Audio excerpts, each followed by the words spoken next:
Probably. Well, why I'm not. not? Why not a lot of it? I have to work on Saturday, so I don't have very much time to pregame unless I could just drink at work. I've always wanted to bring OJ and vodka into work in a bottle, and nobody would know. I don't think. You should definitely do that prior to a Badgers game.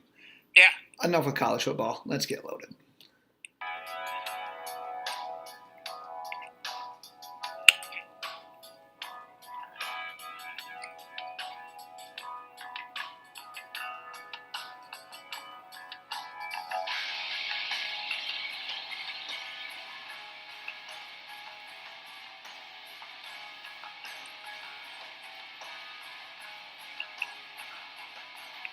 And welcome to the Loaded Box Podcast.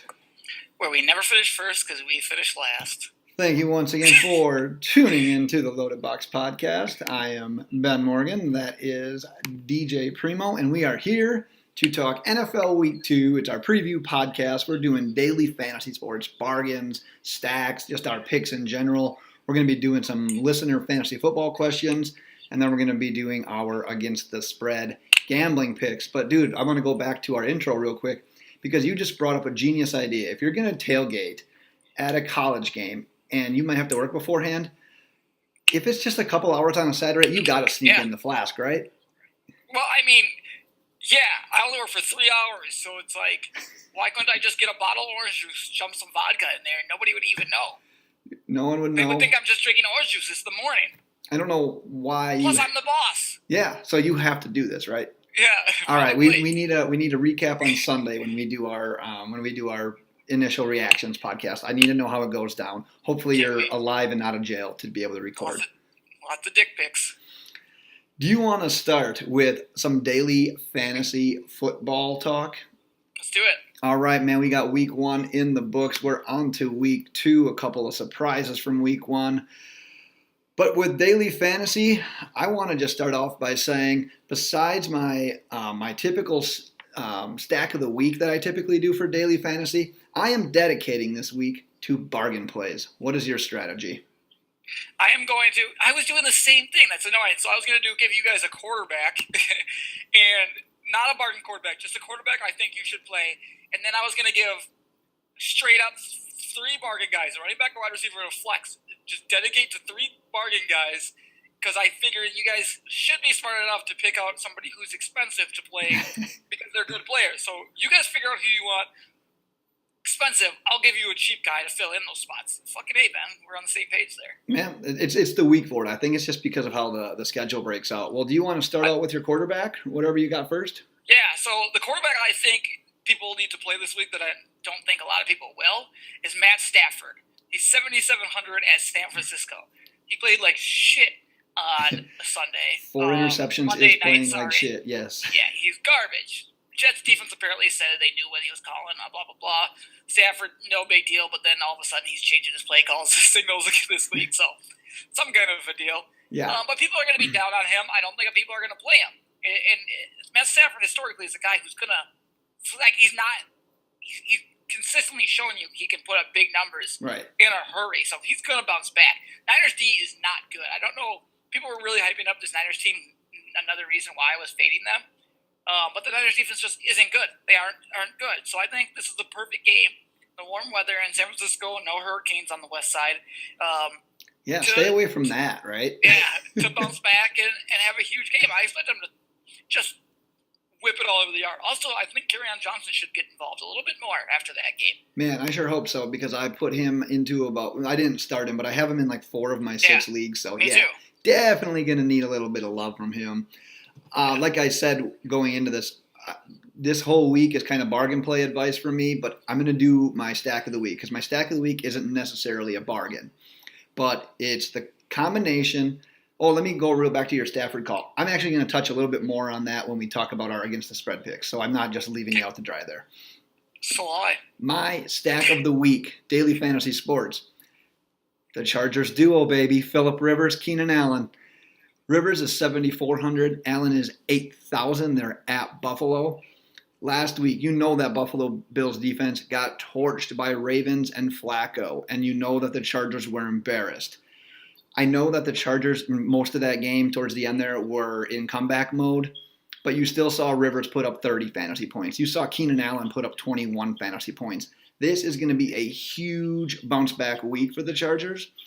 And I actually kind of even like Mike Williams as a bargain play. I'll talk about that a little bit more later. But for a stack, I think that you're safer with Keenan Allen. So once again, second straight week, I'm all in on the Chargers, and I'm stacking Rivers and Allen.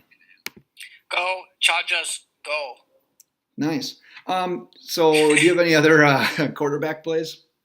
Nope, I just have one quarterback play. I didn't want to give a bargain. I wanted to find one that you should play. Yeah, I have one bargain quarterback in case you don't want to go with that stack. It's Alex Smith, 7,100 versus the Colts. We just saw Andy Dalton put up 250 yards and 2 touchdowns last week against the Colts defense.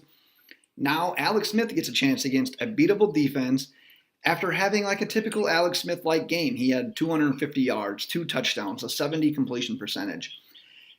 My backup, like stack of the week, would be Alex Smith, Jamison Crowder, but I'm just more comfortable with that's like a bargain stack of the week, backup stack. You get over fucking Jamison Crowder. No, I'm going to talk about him a little bit later. You're going to want to buy him this week. You are going to want to buy Jamison Crowder. I don't want to buy anything with Jamison Crowder in it. Well, let's talk about a running back you want to buy then. My bargain running back for this week only cost $6,200. Hey, by the way, I don't appreciate you just jumping in and dogging my picks. The last time you did this, literally a week ago today, whenever we last recorded, I told the fans about Emmanuel Sanders and Case Keenum, and boom, guess what stack was baller? Emmanuel Sanders and Case Keenum. So you want to apologize? No, I don't care about your fucking feelings. I'm waiting. All right, I'm just going to assume DJ apologized. 2, now go ahead and talk about running back. I'll never apologize. I don't apologize. My bargain is on the same team that you were just talking about. Chris Thompson, $6,200 versus Indianapolis. Look, Adrian Peterson did this last year. Everybody's like, Adrian Peterson this, Adrian Peterson that. Oh, I love Adrian Peterson. He had 2 fucking good games for Arizona, and then he broke down like the fucking old piece of shit truck that he is, all right? Oh, that's aggressive. He's a 2002 like Ford model, and he just can't. He doesn't have quite enough wheels. Like you get a couple days out of him where he's running good, and then breaking down. You have to fix some parts, and then eventually it's just done for the season. So Chris Thompson, he's going to be a part of that offensive game plan, no matter what. He's just going to be. He's a weapon. He is their Alvin Kamara. He's their Tarek Cohen, but like more often used than Cohen. And I think he's going to get the ball a little bit more for the fact that I think Adrian Peterson's just going to break down eventually. And the Colts just stink. So, I mean, they're going to employ him out in the passing game and the running game all over the place. You got to use him. 6,200, that's way too, I think, too low for him, especially in FanDuel where you're getting half-point PPR. A guy who's probably going to have like 7-8 receptions. Alex Smith loves these short passes. Yep, despite the fact that I'm mad at you because you dogged a couple of my picks early in this segment, I actually had Chris Thompson as a running back / flex play for this week. I'm a little scared that maybe he's a regress candidate, but I'm going to give it the shot for $6,200. He had 22. We saw what he did before he got hurt, though. I know. I loved him, man. He was a half PPR and full PPR. And that was like every week for a few monster weeks. There.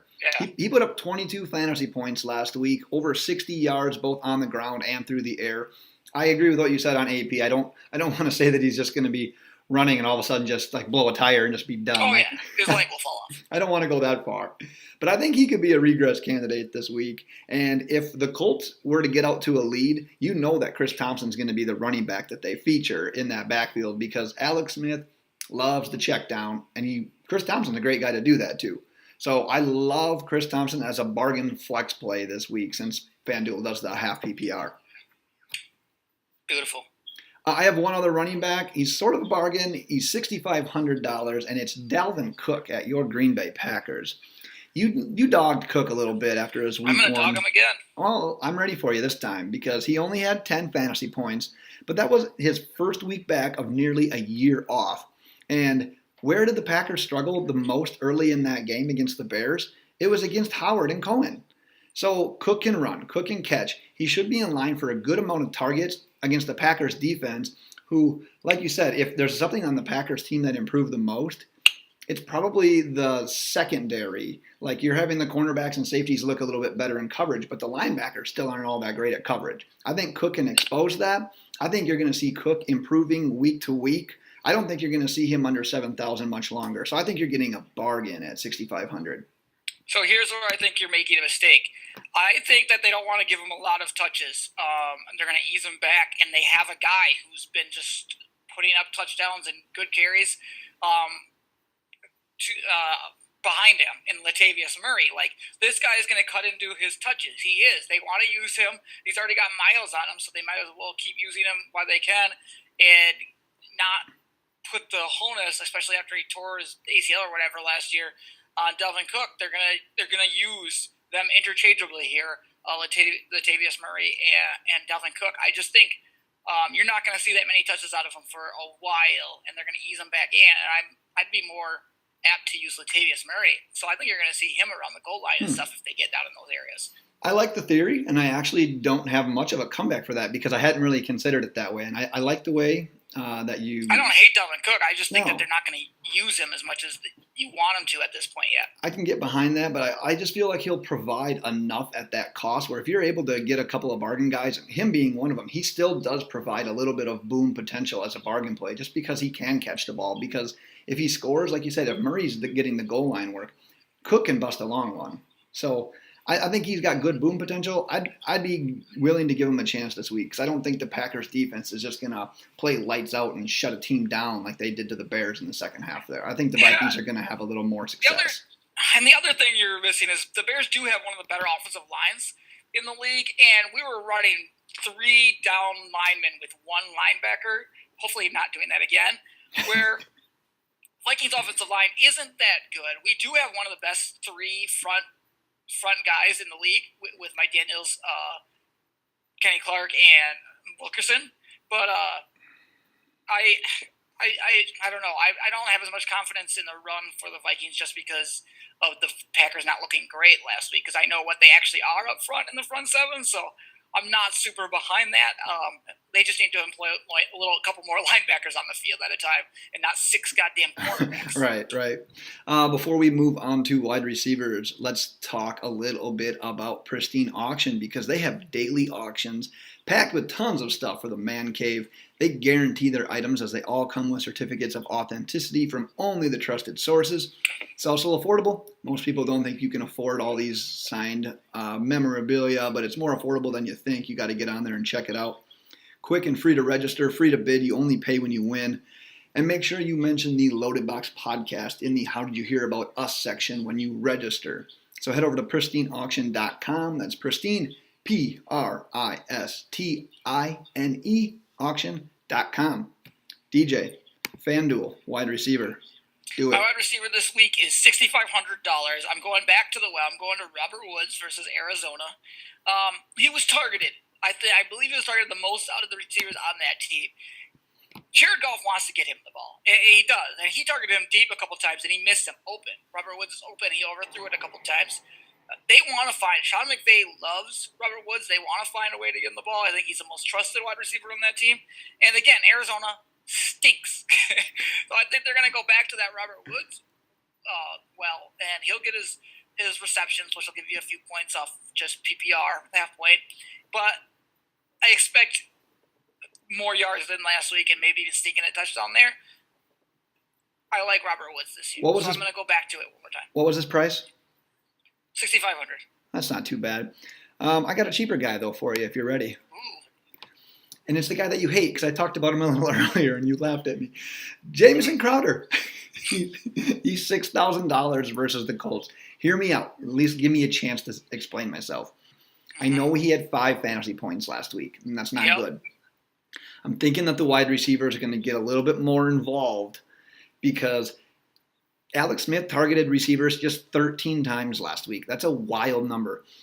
I don't see... What? Come on, Ben. What? Just keep going. Yeah, well, don't interrupt me and then tell me to keep going. That's contradicting. Are you surprised? The guy went a year and a half without making a completion to a fucking wide receiver. For a touchdown, not just a completion. Come on. Yeah, sorry. For a touchdown. It's not like it's out of his norm, though. It's not like that's an outlier. Are you ready to hear me out? Yeah, keep going, but come on. All right. I don't see Washington jumping ahead early in this game like they did last week. I think they're going to actually need to throw the ball a little bit. And with that becomes more attempts, and swear to God, it has to equate to more targets for actual wide receivers. I mean, you're going against Andrew Luck, who threw the ball over 50 times last week. If they start putting up points, Alex Smith is going to have to throw it. We saw it a little bit more last year. He can actually get a wide receiver involved if he needs to. Crowder at 6,000 is a bargain play who likely won't have a huge percentage of ownership. So if he does have a good week, you're getting a ton of points that no one else is going to be able to get. So I understand your concerns. I think sometimes in FanDuel you have to take a chance, and I think this is a bargain chance that you can take from a guy who could, if he gets 90 yards on 7 catches as a touchdown, that's a hell of an ROI, and you can get by with that, and that's actually going to be a good week. I don't get your obsession with Chris Thompson. Well, you mean not Chris Jamison Thompson, Crowder? Jamison Crowder. You must have been drinking at work again today. Yeah, well, somebody's got to do it. Do you have any other wide receivers? No, I do actually, but it's not a wide. It's my flex position. Oh, okay. He just happens to be a wide receiver. So let's jump into that then. It's gonna sound homerish and like I'm playing off of last week. This isn't off of last week. This is off of matchups. So $6,200. I'm taking Randall Cobb here versus Minnesota. I'm like, oh, you're taking a wide receiver against Minnesota. Look, Devontae Adams, a Packer wide receiver versus Minnesota. Devontae Adams is going to be facing their best cornerback, Xavier Rhodes. Geronimo's going to be out on the outside, on the other side, outside the numbers, and then Cobb's going to be that slot guy. And right now, from what we know, and have seen, we don't think Rodgers will probably be that mobile. And you saw what he could do when he was getting the ball out of his hands. He did. Look, he can do Tom Brady if he needs to. He can do Aaron Rodgers. He can get the ball out, hit those guys. He was looking incredible, not moving away from the pocket. Who's that guy he's going to go to? Who's that guy he trusts? Who's going to be the guy in the slot that's going to get open as fast as possible? Jimmy Graham. It's going to be Randall Cobb. Oh. No. It's going to be Randall Cobb, and he's going to be facing that nickel corner. Just the trust, the inherited trust that Rodgers and Cobb have between each other. I think you see 8 to 10 receptions again. You're not going to see 142 yards and a touchdown, but you could see 8 to 10 receptions, 60 yards and a touchdown this week at least. Okay, so I can't argue that too much. I'll give you a personal debate that I'm having because in a league that I own Randall Cobb in, I am sitting him in favor of Jarvis Landry this week. Oh, yeah. I'd probably play Jarvis Landry because they play the Saints. I know, and it's such a tough call, but I'm stacked at my other two. Like I can't bench like Hopkins or whoever else I have. And Cobb is almost like I almost feel like you almost have to play him every week until I don't know. Because he's just one of the. Look, Jimmy Graham. Everybody wants Rodgers to go to him just constantly, or expects Rodgers to go to him constantly, and it's just not going to be that way. I mean, he'll probably target him more in the red zone if he does, but he didn't in that first week. I think people are disappointed, but that's kind of what Rodgers does. He throws it to wide receivers, and this whole new tight end thing isn't going to be as smooth as everybody wants it to be. I'm sure he'll still score 10 touchdowns eventually, but I don't think it's going to start off as smooth as you want. But Cobb and Devontae are his guys now. Do you have any faith in the theory of maybe the Packers should start DeShone Kizer to start the game, see how it's going at halftime, and then just throw Rodgers in? Maybe that's his thing this year. No, not at all. No, you don't want to do that? No, that doesn't make any sense. Well, I've got one other receiver I want to talk about before we move on to tight ends. It's T.Y. Hilton, same game as my other guy with Crowder. He's 7,200 at Washington. My biggest worry with Hilton this week is that historically he's just not a receiver that produces a ton of touchdowns. And since he caught one last week, it's like, well, he's got to go back-to-back in order to get that touchdown. But I love the top wide receiver playing with Andrew Luck. And Indianapolis, we saw it last week with Marlon Mack out. They're not really solidified at the running back position yet. I don't think they have a go-to guy. So if you can get Luck's top wide receiver at 7,200, I'm all about that. And a nice thing about Luck, he can put up monster weeks. So you get that boom potential. And I know I used him last week, and he scored a touchdown. He had a decent amount of yards. He did well. I'm taking the chance. I think I'm going to use him 2 weeks in a row. Why don't you use everybody 2 weeks in a row? Why don't you just use everybody the rest of the week that you have? So what I did on my FanDuel lineup is I just said copy from last week, submit. Yeah, did the same thing. Christ. I mean, T.Y. Hilton's back, so yeah. I mean, that's because Andrew Luck's back. Because Andrew Luck is back. How much was he? 72. That's good. He's going to be going up eventually. Oh, yeah. You'll see him in the 8,000s before you know it, so it's probably not a bad time to use him at this point. Yep. Get him while you can. All right, Mr. Anti-Tight End, what's your selection? Because FanDuel makes you use one. I didn't do a tight end. I love it. What you should do is email FanDuel and say, all right, I'm not going to submit a tight end. You guys are either going to have to give me like a default amount of points of like the average of all the tight ends, or find me a league that I can use an extra running back and no tight end. Who did I do last week? Anyways, I don't even remember. I don't even remember. I've got a guy here we can talk about. Oh, I did Jordan Reed. He had a decent game, but yeah, he scored. Did he score? Yeah, that's what you said. You're like, just give me a tight end that can score a touchdown. That's what I'll take. So then he had like 60-something yards and a touchdown. Yeah. No, he did fine. So perfect. I did a great job then. But so I'm done. I'm retiring on that one. Going out on top. I got one guy we can discuss then. It's a bargain play. It's George Kittle. He's only $5,600 versus Detroit. Love Kittle as a bargain touchdown. Detroit has historically really struggled against tight ends for a while now as well. The Lions did not get burned by a Jets tight end, but I'm going to give you 5 seconds. Who is the Jets tight end? I don't. Clive Walford. They had a different guy, and with the last name of like Sterling. Oh. So I'm not too concerned about the Lions apparently stopping the Jets tight end. So Kittle, he put up 90 yards on 9 targets. What could have been a huge game. We talked about it in our initial reactions episode on Monday whenever we recorded that. He had potential for like a 150, 200-yard game with multiple touchdowns. So I'm all about Kittle. I'm not a huge fan of the expensive tight ends this week. You look at Gronk versus the Jags. That's probably the only opponent that I would likely sit Gronk against. Their linebackers are really athletic. I don't want to say they can hang with Gronk, but he's got a better chance of being shut down by them than he does any other set of linebackers. So I think I'm legit going to play Kittle in any DFS lineup this week. I can't believe that. He should probably be owned in 100% of leagues, I feel like, at this point, because it seems like he's Garoppolo's most trusted target. For sure. I don't think Garoppolo's that good, but I think he'll go to Kittle, clearly favoring his tight ends just in general. Mm-hmm. So, who do they play again? They play L.A.? No, San Francisco plays the Lions. Oh, the Lions, okay. Actually, from what I'm seeing, who plays the Rams this week? I would play a tight end who plays the Rams. They play because they have those 3 cornerback monsters, and people are going to be giving up lots of yards to tight ends. I think this year, so whoever the Rams are playing this week, I'm scrolling through. Scrolling. You know, you never can find the team that you're looking for. Cardinals. So Ricky Seals-Jones. RSJ is DJ's DFS pick. I like it. Well, hey. Let's transition from daily fantasy over to where we make the real money. That's gambling on football games.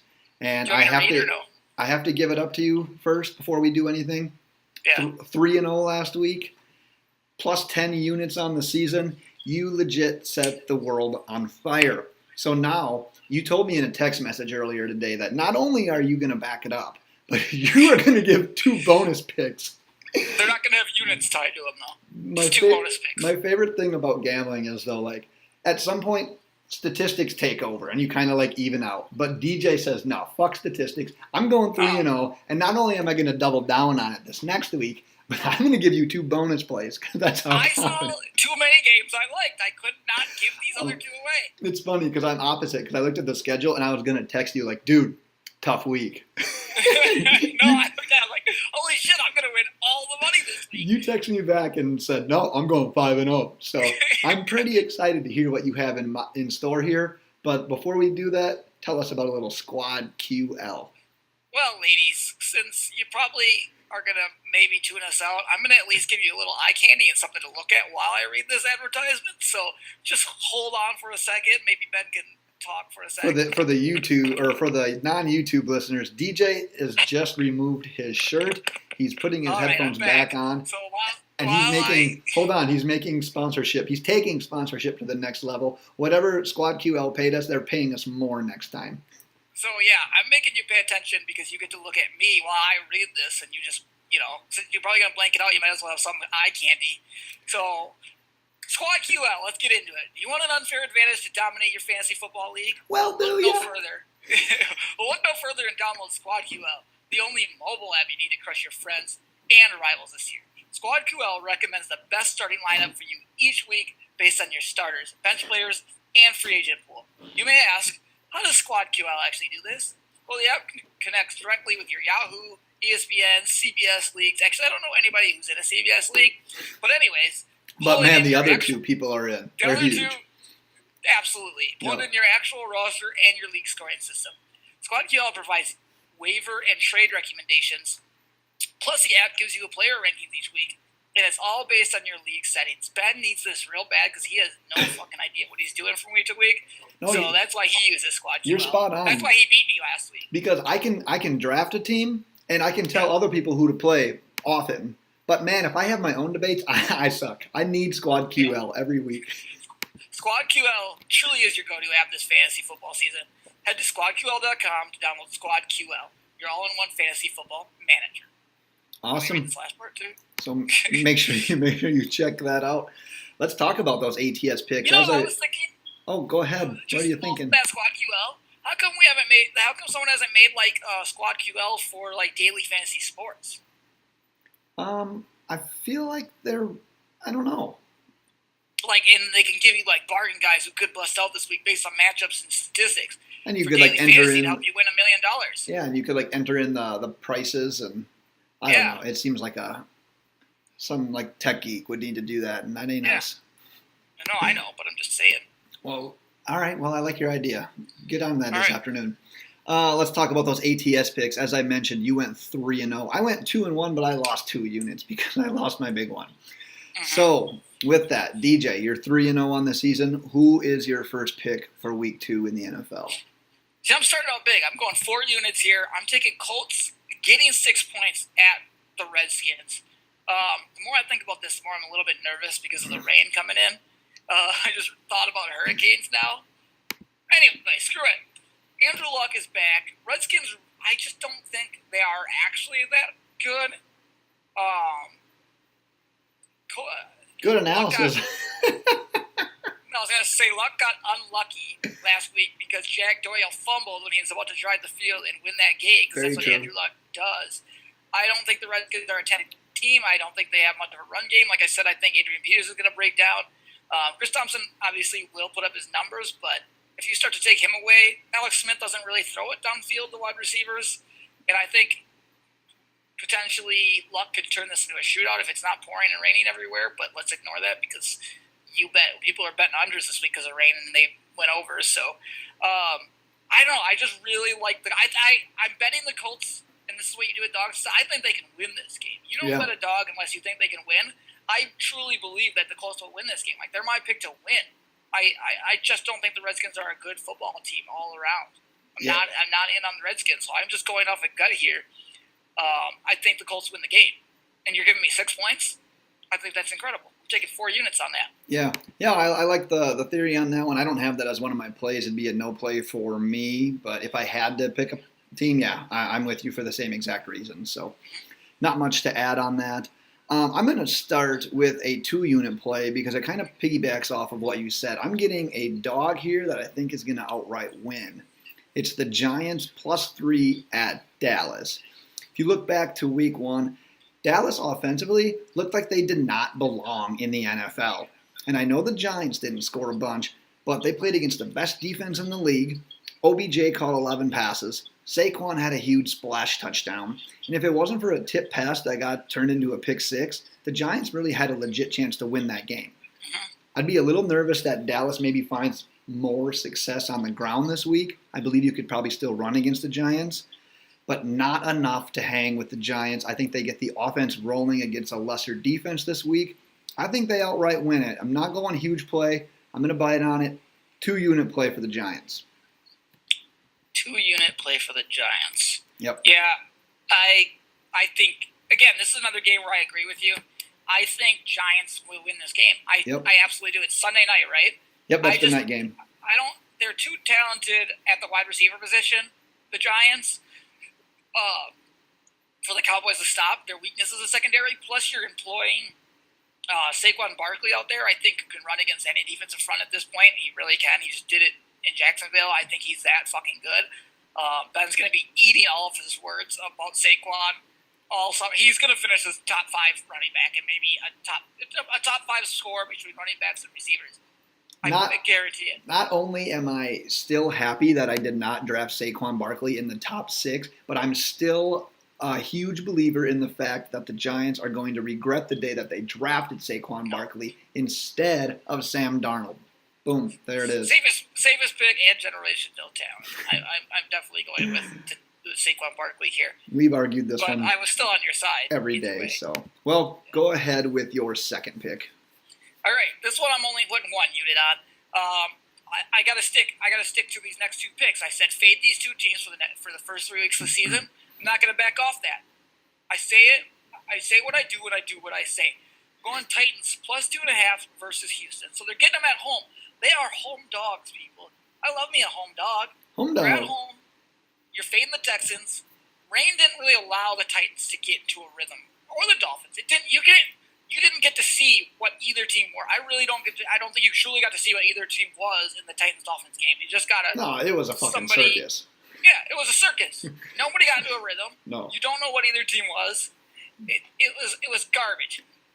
Titans get to Deshaun Watson. I think they do. And Deshaun Watson under pressure, not good. Has not been a good player at all. People are going to sit there and watch that Patriots tape. Patriots don't have a good defense. As I said, Deshaun Watson's overrated. I think the Titans go in and surprise some people. Everybody's going to be like, oh, Deshaun Watson's not going to have 2 huge games. It's going to be like 80% of bets, I bet. I haven't looked. But I bet 70-something to 80% of bets are going to be on Houston. Fade it. Fade that all day. So I get what you're saying, but I think this is going to be a huge pass for me. I wouldn't bet either way. And it literally, to me, comes down to Mariota. Like, he got hit in the elbow and his hand was all jacked up. And, yeah, but still, like, is he fine just because he's practicing and no contact? What happens when he gets in the game and he gets hit in the arm one time? You're going to Blaine Gabbert. And if there's one thing I've learned on, you never bet on Blaine Gabbert. So I'm not betting on Blaine Gabbert. Mariota's fine. Texas defense is supremely overrated. They couldn't fucking rush the passer. J.J. Watt doesn't even exist anymore in my mind. It's just I think this is easy. I only put one unit on it, but I think so many people are going to be on Houston because they see only 2.5. There's still Deshaun Watson's up their butt, which is the reason I said to fade these people the first 3 weeks. I'm not going to back off. No, you're sticking I'm to gonna it. come back undefeated. No, you're sticking to it. It's just going to be a no play for me. That's fine. My second one is another 2-unit play, and it is the Detroit Lions. They're getting 6 at the 49ers. Ooh, I think I may have spoiled something for you. 6.5 I got now. Oh, I'll take that. That's even better. 6.5 today. Because that's another one of your fading teams. And you look back to Monday night, and the Detroit Lions just got embarrassed. Stafford with his 4 picks, literally nothing on the ground. Now you're going on the road to San Francisco, and you would think that the San Francisco 49ers should be better than the New York Jets. But you mentioned Patricia getting called out, the team knowing – nice up down there. The Jets knowing like the snap count and the plays and all that kind of stuff. You got to believe that changes are going to be made over this week. Unlike my last one where I'm taking a dog, I don't think I'm going to go out to say that the Lions outright beat the 49ers. But if I think this one stays close, you're going to give me 6.5 points. It's worth a 2-unit bet in my opinion. So I'm going to go with the Lions. All these teams I think are going to win right now, and I obviously went with the Lions as well. Part of my fade. 3 units here I'm going with. Fade the Niners. I'm just going to give you my notes on this because I don't need to say too much because we've talked about the Niners and the Lions this week and Matt Stafford. So here's my cliff notes. Fade Niners. Niners defense bad. Garoppolo's bad. Stafford will bounce back. Least of worries. Nice. Straight to the point. So we're both on the Lions, huh? Yep. All right, folks, you heard it here first. Bet the 49ers. Everything you have. I'm feeling it. I'm taking DJ down with me. So Lions win that game. That's your third one. That's my third. All right. All right, so I got one quick final one, and it's my biggest play of the week. And I know that the Los Angeles Chargers burned me last week. They're the reasons why I have a winning record and I'm down units. But I honestly believe that we missed that opportunity. I'm betting against. You bet against the Rams? No. Oh, Chargers. Sorry. Chargers. I'm getting all confused. Thanks, man. I'm retarded. I'm an artard. We'll edit it. Yeah. I'll say it again. I think we honestly missed the opportunity of betting against Nathan Peterman last week. And I'm not going to make that same mistake. on a team starting Josh Allen. I'm going to think that the Chargers defense plays with a little sense of urgency after they got lit up by Mahomes. Tons of hype surrounding them this year.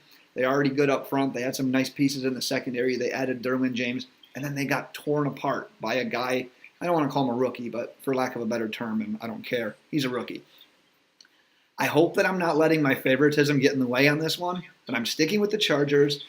I'm backing down. I'm only going to make a 3-unit play this week, but I think they shouldn't have any issue going on the road and beating the Bills by a touchdown. So my bonus pick, my first of my bonus picks, was Chargers -7 at Buffalo. Oh, geez. So, again, we did miss that opportunity. And I think you guys are going to get a little more confidence tonight. Thursday night, we'll be releasing this. I think you're going to get a little more confidence in this pick when you see how bad the Ravens actually are and the Bengals go in and beat Baltimore. Oh, that's right. They play tonight, don't they? Yeah. Chargers should win by 30 to 40 points as well. I think they will. They're facing rookie garbage quarterback as well in Josh Allen. Can't be as bad as Nathan Peterman, no doubt. Right. Still not good. Bad defense. Can't stop the run. Can't stop the pass. Like, Melvin Gordon is going to have a field day, I think, against this. Keenan Allen, everybody, they're just going to have their way with that. They're going to bend over that Buffalo Bills team, and they're just going to have their way with them. They're going to put their head under the dirt and the pillow and do whatever they want to, and they're going to tell them to take it. That's what they're going to do. If Flacco put up 47 points, Rivers should put up 90. Exactly. I expect no less than 90 points from the Philip Rivers this week. So definitely start him in all your leagues. Yeah. Second one here. Browns plus 8.5 at New Orleans. Everybody's going to be, I don't know, thinking the Saints are going to bounce back. They put up a lot of points. Hold the phone. The Browns have a legit top 10 defense. They really do. I think they can actually minimize Kamara and those offensive weapons they have. And then Tyrod Taylor is going to be running around. This is where you're going to see Josh Gordon. Ben's going to have to shut up about him because he's going to go for 150 yards and 2 touchdowns in this game. Jarvis Landry will probably have like 10 catches for 37 yards and a touchdown. It'll be incredible. I think the Browns keep this one close all the way to the end of the game. I think the Saints will pull it off, which is a fallacy to think sometimes. But 8.5 points is a lot for a team I think is really talented and a Saints defense that I'm not quite sure about after last week. I know. After Ryan Fitzpatrick torched them. Yeah. I think Tyrod Taylor's better than Ryan Fitzpatrick. Right. Tons of question marks. And you said what I would my argument to everything you just said was what you said right away was everyone thinks that the Saints are going to bounce back. And I do really believe a lot of that happens in the NFL. Like, gosh, just being a Dolphins fan, I remember a couple of years ago when Philbin was the coach, the Dolphins were getting just crushed every single week. They got rid of him, and then the next 2 weeks they scored 40-plus points. And then following that, they were just a trash team again. Teams kind of go through waves, and they bounce back and forth. And that'd be the one thing I'd be scared about with this one is the Browns aren't used to winning. They just didn't lose. They got a tie. Like, who knows what the hell they're going to do. And the Saints... There's so many guys in there that aren't Browns formally. I know, but it's just the name on their jersey, man. You can't change it. Yeah. The Saints are going to have to realize like the urgency in that division, man. I mean, the Buccaneers were the weak link, and the Buccaneers just put up 48 points or whatever. And then you've got the Panthers and the Falcons, who Falcons I guess didn't win, but close game against the last year's Super Bowl champion. And then you got the Panthers, who are 1-0, and that's going to be a division that comes down to it. So it's not a must-win in week 2, but man, they're going to try to put it on. So I'd be a little nervous about that one, but I understand what you're saying. I honestly think the Browns defense is legit. Like, they are for real. I expect Njoku. I forgot about Njoku. I expect him to bounce out and have I think most of the points you're going to see come out of Gordon and Njoku in this game. Well, and what did that Browns defense do to Roethlisberger? 5 turnovers? Yeah. Yeah, I know it's Roethlisberger on the road, but that's a hell of a feat. Yeah, I'm excited. I'm actually excited to see this whole offense, like, inside and see what they can do, because you kind of get a better picture when, obviously, without the weather. Yeah, take the elements out. You're going to see what those guys can do. Carlos Hyde and Jarvis Landry, Josh Gordon, and David Njoku. There's no weather affecting this game. It'll be fun to see how much they actually can come together. Tyrod Taylor running for 500 yards. Yep. Well, before you take the rest of the afternoon to develop that app about daily fantasy sports, do you have a couple of minutes for some fantasy football start sits? I got all day. You're the one. All right, Pressing I'm for the time. one. I'm the one pressing. All right, you've got to start one wide receiver and a flex out of these options. We've got Dion Lewis, Larry Fitz, Amari Cooper, and James White.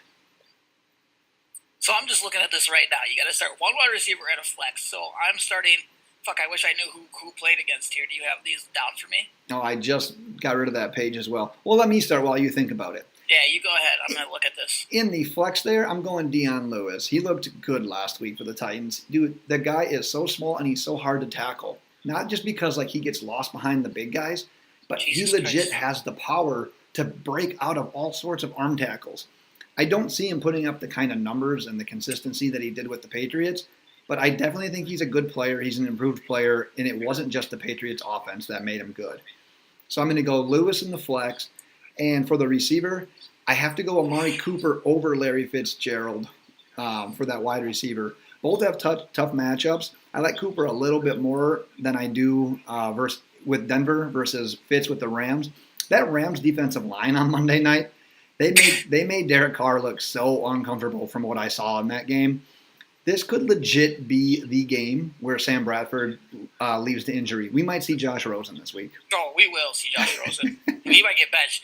So I looked at these matchups, and all these matchups besides Dion Lewis suck. Real tough. James White against the Patriots Jags. got the Jags, Yeah. Raiders got the Broncos, and Cardinals got the Rams. Yep.